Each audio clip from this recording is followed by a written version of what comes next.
Hi everyone, welcome back to Educlynk. So today we are going to look at the final exercise on the mole concept, which the exercise is in the board. So kindly read the exercise. So the exercise does this.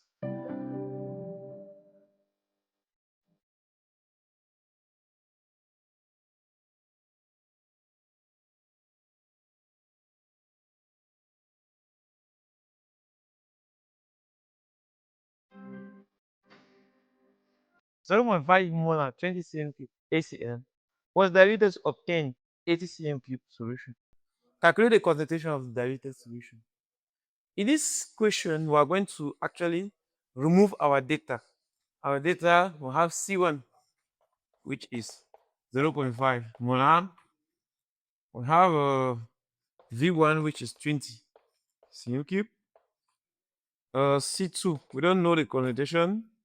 V2, we know the volume, which is 80 cm cube.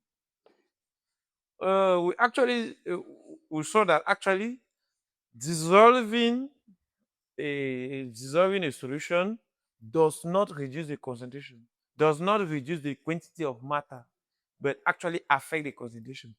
Because the quantity of matter in a solution is constant. So what actually varies is the concentration. So adding water or diluting a solution does not affect the quantity of matter inside the solution. So we use the dilution law such as C1 V1 equals to C2 V2. So we make C2 the solid formula.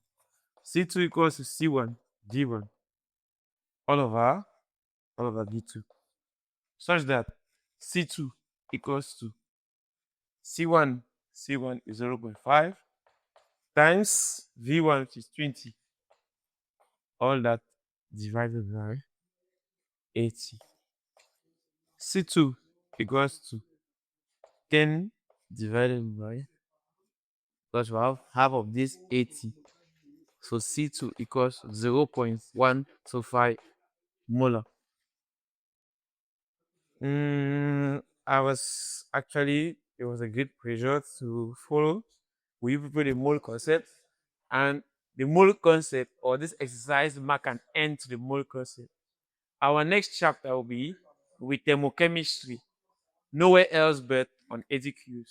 Thank you for watching, and I give you a rendezvous for chapter 2, which is the thermochemistry or chemical energetics.